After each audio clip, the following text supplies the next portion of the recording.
함께 찬양드림으로 11월 15일 수요일 새벽 기도 및 말씀 묵상 시간을 갖겠습니다. 찬송가 419장 주 날개 및 내가 편안히 쉬네 함께 찬양드립니다.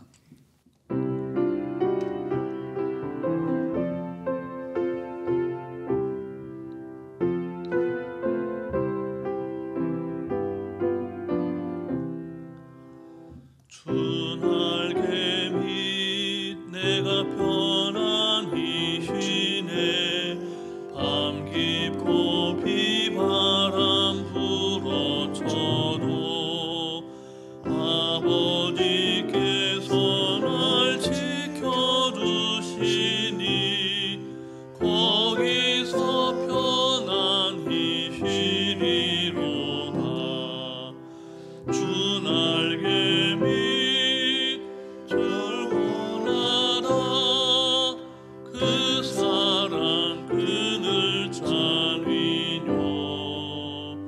주 날개 및 내 쉬는 영혼 영원히 거기서 살리. 주 날개 및 나의 피난처 되니 거기서 쉬기를 원하노라. 세상이 나를 위로치 못하나 거기서 평화를 누리리라. 주 날개 및 평안하다 그 사랑 그늘 찬위뇨. 주 날개 및 내 쉬는 영혼 영원히 거기서 살리. 주 날개 및 참된 기쁨이 있네 고달픈 세상 길 가는 동안 나 거기 숨어 돌보심을 받고 영원한 안식을 얻으리라. 주 날개 및 평안하다 그 사랑 그늘 찬위뇨.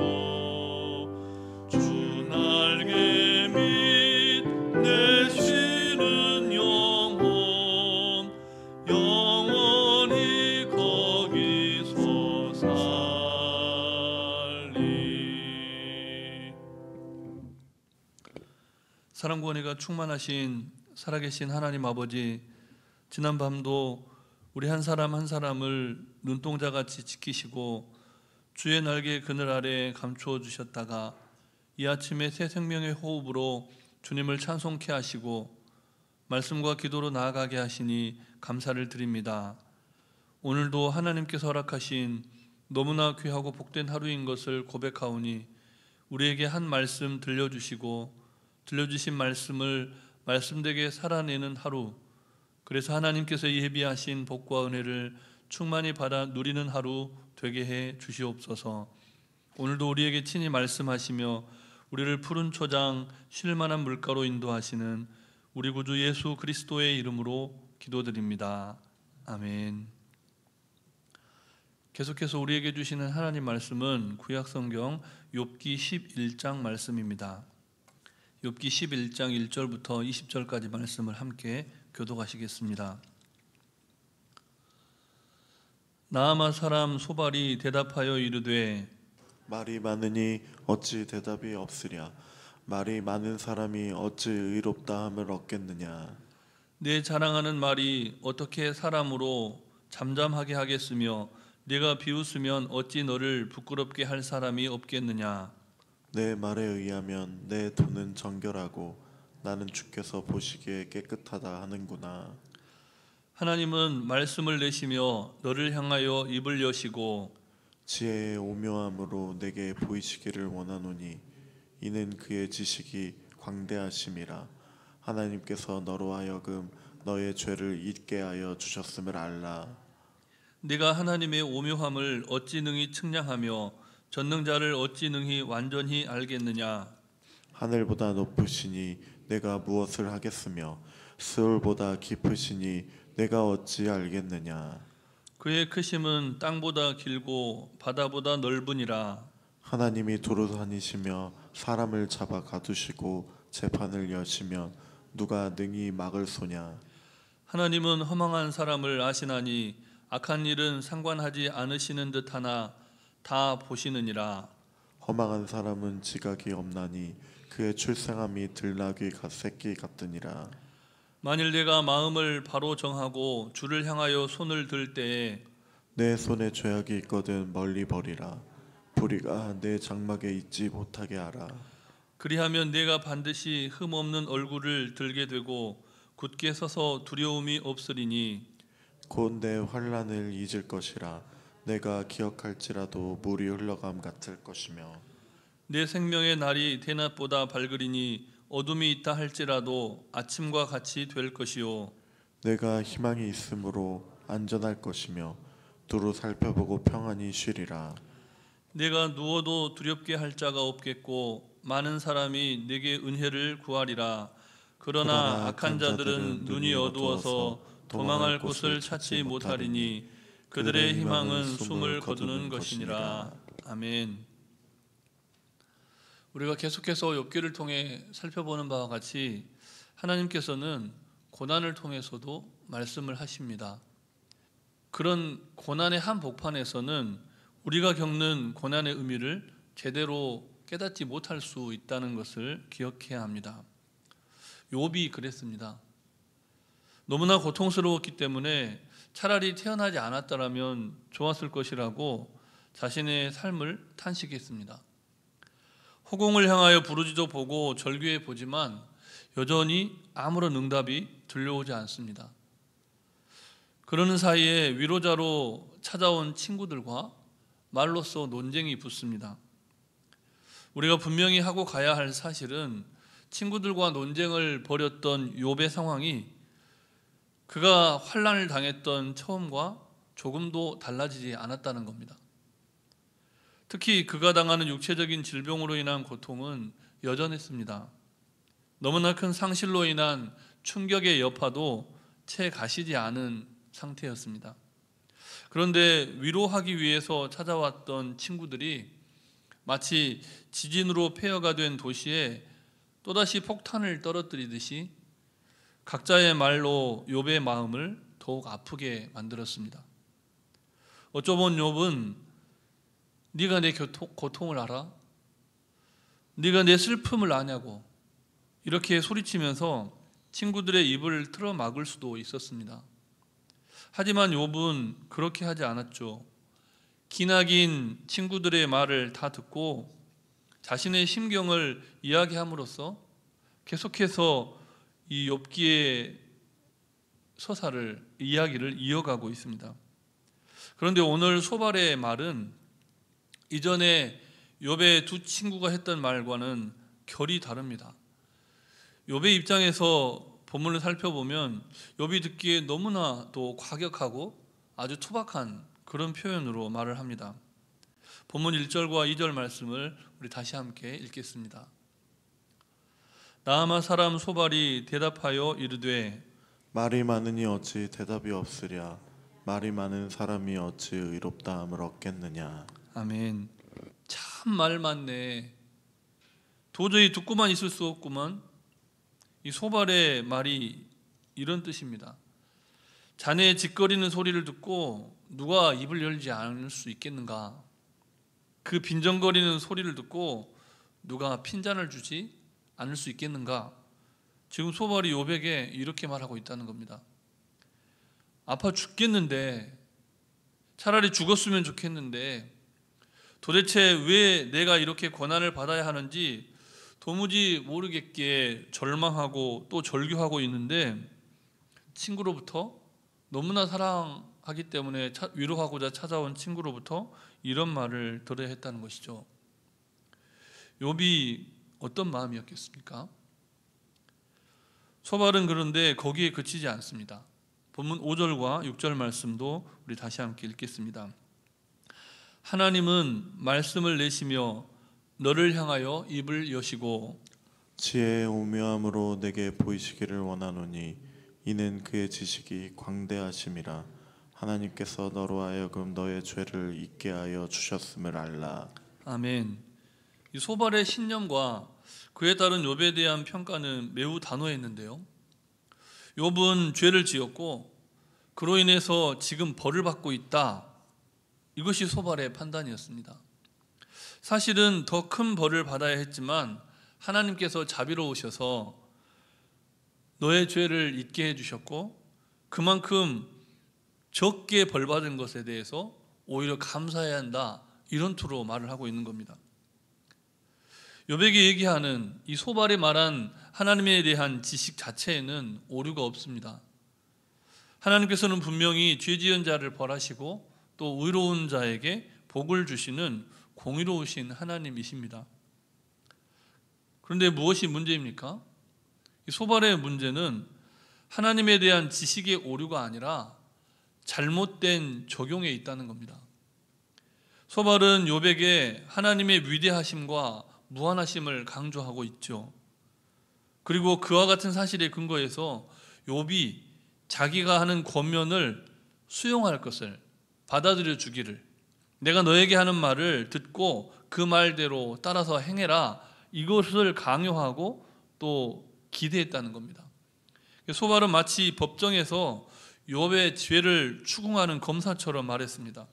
어떤 면에서는 검사를 넘어서서 재판관의 위치에서 욥을 죄인으로 확정하고 있다고 볼 수도 있습니다. 그런 소발의 신념은 너무나 확고했습니다. 그것은 우리가 욥기를 묵상하는 내내 언급했던 인과응보의 논리이죠. 소발의 하나님은 인과응보의 하나님이었다는 겁니다. 우리가 하나님을 생각할 때 하나님 앞에 이런 하나님이라고 표현을 하는데요. 사실 하나님은 그런 하나님만이 아니죠. 소발은 자신의 경험과 자신의 배움, 자신의 인식의 그 한계 안에 딱 갇혀 있었던 것입니다. 다르게 표현해 보자면 소발은 하나님을 인과응보의 하나님으로 믿었다는 겁니다. 그리고 그렇게 알았다는 겁니다. 그래서 오늘 본문에도 안다라는 표현이 자주 등장을 하는데요. 그래서 우리가 안다라는 말을 좀 주목해 볼 필요가 있습니다. 소발은 욥에게서 네가 어찌 알겠느냐 이렇게 말을 합니다. 욥에 대해서 네가 어찌 알겠느냐, 네가 하나님의 크고 광대하심을 어떻게 알겠느냐, 그렇게 말하면서 욥의 무지를 드러내고 또 강조했죠. 근데 그렇게 말하는 소발에 감추어진 진심이 있는데요. 그것이 무엇이었을까요? 내가 너보다 더 많이 알고 있다. 하나님은 너무나 광대하시고 위대하신데 너는 정말 무지하다. 그런데 나는 너보다 조금 더 알고 있다. 거만한 마음이죠. 본문 7절과 8절 말씀을 다시 함께 읽겠습니다. 네가 하나님의 오묘함을 어찌 능히 측량하며 전능자를 어찌 능히 완전히 알겠느냐. 하늘보다 높으시니 내가 무엇을 하겠으며 스올보다 깊으시니 내가 어찌 알겠느냐. 아멘. 이 소발은 이 말을 욥에게 적용하면서도 자기 자신에게는 적용하지 않았다는 겁니다. 하나님의 광대하심과 위대하심을 알긴 아는데 우리는 너무나 무지해서 그 하나님을 다 알 수가 없다. 너는 그런데 어떻게 그렇게 말할 수 있냐, 이렇게 욥에게 말하면서도 자기 자신에게는 그것을 적용하지 않았다는 겁니다. 그것이 바로 소발이 가진 한계이자 부족함이고 교만이었습니다. 결국 소발은 너무나 큰 고통을 겪는 처음에 일주일 동안 한 오랜 일정한 시간 동안 친구 곁에서 함께 울어주고 옷을 찢고 함께 울어줬던, 죄를 뒤집었으며 함께 울어줬던 그런 친구였지만 어느 순간에 그 친구를 향한 긍휼히 여기는 마음을 잃어버립니다. 더 이상 욥과 함께 울어줄 수가 없었고 욥이 흘리는 눈물의 진정성을 공감해 주지 않았다는 겁니다. 그럴 때 소발의 입에서 어떤 말이 튀어나옵니까? 본문 11절과 12절 말씀을 우리 다시 함께 읽겠습니다. 하나님은 허망한 사람을 아시나니 악한 일은 상관하지 않으시는 듯하나 다 보시느니라. 허망한 사람은 지각이 없나니 그의 출생함이 들나귀 새끼 같으니라. 아멘. 여기서 허망함이라는 말은 텅 빈을 뜻하는 히브리어에서 유래한 말입니다. 그러니까 소발은 머리가 텅 빈, 욥에 대해서 너는 머리가 텅 빈 존재야, 텅 빈 사람이야, 이 바보라고 이렇게 말하고 있는 겁니다. 들나귀가 사람을 낳는 것만큼 어려운 일이 있는데 그것이 무엇이냐면 무지한 자가 지혜롭게 되는 거다. 근데 너는 머리가 텅 빈 무지한 자다. 네가 지혜롭게 되는 게 너무나 어렵다. 이렇게 굉장히 쓴소리를 내뱉었던 겁니다.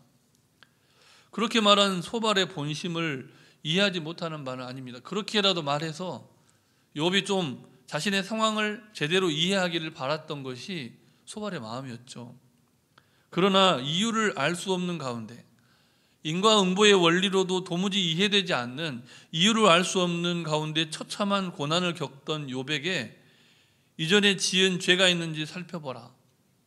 회개하면 하나님이 다시 복을 주실 것이고 너의 삶은 회복될 거다. 다 잘 될 거다. 이런 이빠른 말들이 어떤 유익을 줄 수가 있었을까요?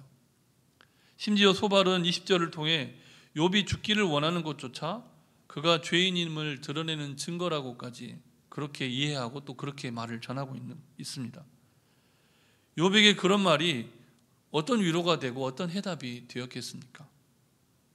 하나님께서는 오늘 누군가를 위로하고자 하는 성도들이 매 순간 잊지 말아야 할 아주 중요한 마음에 관해서 말씀해 주십니다. 그것은 바로 고난 중에 있는 상대에 대한 깊은 사랑입니다. 너무나 고통받고 있는 욥, 그 욥의 처지와 형편을 바라보면서 그냥 긍휼히 여기고 사랑해 주는 마음, 그 마음이 세상을 위로해야 하는 우리 모두에게 필요하다는 겁니다. 자기 신앙, 자기 경험, 자기 생각, 자기 방식대로가 아니라 예수님의 시선으로 서로를 바라보면서 십자가에 달려 죽으셨던 그 예수님이 제자들을 바라보시고 못 박는 군병을 바라보셨던 그 시선으로 서로를 바라보면서 예수님의 마음으로 서로를 긍휼히 여기고 사랑할 때 오늘 우리가 살아내야 할 때로는 고단하고 때로는 힘겨운 이 삶의 의미를 제대로 이해할 수가 있다는 겁니다. 아무쪼록 그 시선, 그 사랑으로 하루를 따뜻하게 만들어 가시는 모든 성도님들이 되시기를 주님의 이름으로 축복합니다.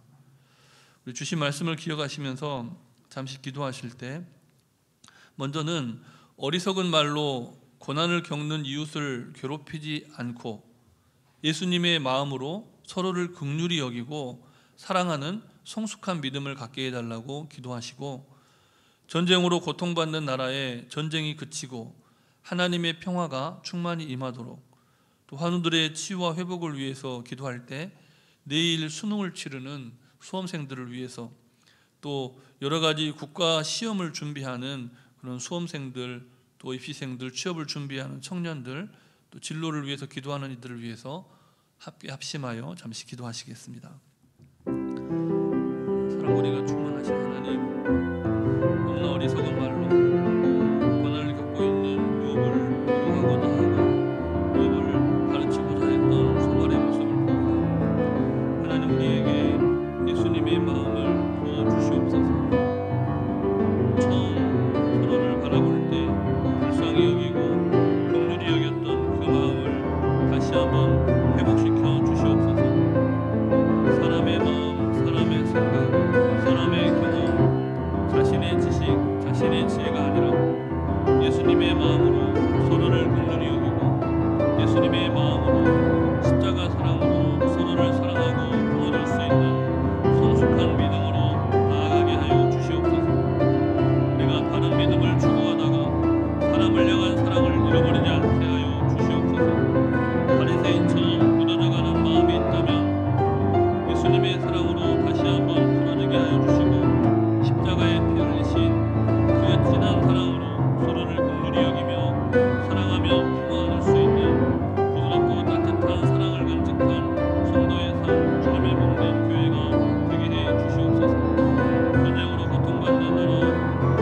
전쟁으로 아파하며 상처받는 이들 정말 그들을 향한 위로가 사람을 통하여 주어질 수 없기에 하나님의 평화를 경고합니다. 하나님의 샬롬이 이스라엘과 팔레스타인 땅에, 하나님의 샬롬이 우크라이나 땅에, 하나님의 샬롬이 미얀마에, 하나님 아버지 고통받고 눈물을 흘리며 절규하는 저들에게 하나님의 샬롬이 임하기를 원합니다. 생사의 기도에서 하나님의 도우심을 구하는 한우들 치료하여 주시고 회복시켜 주시옵소서. 내일 수능을 치르는 수험생들 마음을 강하게 하시고 담대하게 하시고 하나님을 아는 믿음을 가진 이들이 더 지혜롭고 명철하게 준비하고 있은 모든 결과를 얻을 수 있도록 주님 역사하여 주시옵소서. 하나님 아버지 부족하고 연약한 가운데 있을지라도 하나님 아버지는 그 믿음으로 승리하게 하셔서 주님이 주시는 힘과 주님이 주시는 능력, 담대한 믿음으로 이어로 승리해 나갈 수 있도록 주님 역사하여 주시옵소서. 하나님을 바라보라. 할렐루야 인도하여 주시고 연치는 인도하여 주셔서 주님이 주신 마음으로 승리하는 우리 모두 되게 해주시옵소서. 이 모든 말씀 예수님 이름으로 기도드립니다. 아멘. 사랑의 하나님, 예수 그리스도를 통하여 죄사함을 받고 영생을 누리는 하나님 나라 친백성이 되게 해주심에 감사를 드립니다. 오늘도 주님께서 베풀어 주신 큰 은혜, 우리가 받은 은혜에 감사하면서 사랑과 위로의 은총을 세상 모든 사람들에게 흘려보내는 축복의 통로가 되게 해 주시옵소서.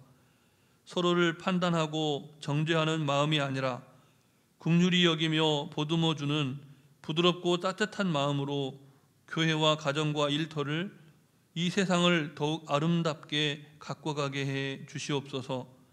오늘도 말씀에 목마른 사람들과 치유를 기다리는 나라에 예수 그리스도의 복음을 더 잘 전하고 담대하게 선포하는 삶을 살아가게 하여 주시옵소서. 간구하지 못한 기도의 제목도 주님께서 다 하시고 일마다 때마다 역사하여 주시되, 특별히 내일 수능을 치르는 수험생들, 진로를 위해 각종 시험을 준비하는 청년 세대 가운데 기름 부어 주시기를 우리 구주 예수 그리스도의 이름으로 기도드립니다. 아멘. 하늘에 계신 우리 아버지, 아버지의 이름을 거룩하게 하시며 아버지의 나라가 오게 하시며 아버지의 뜻이 하늘에서와 같이 땅에서도 이루어지게 하소서. 오늘 우리에게 일용할 양식을 주시고 우리가 우리에게 잘못한 사람을 용서하여 준 것 같이 우리 죄를 용서하여 주시고 우리를 시험에 빠지지 않게 하시고 악에서 구하소서. 나라와 권능과 영광이 영원히 아버지의 것입니다. 아멘.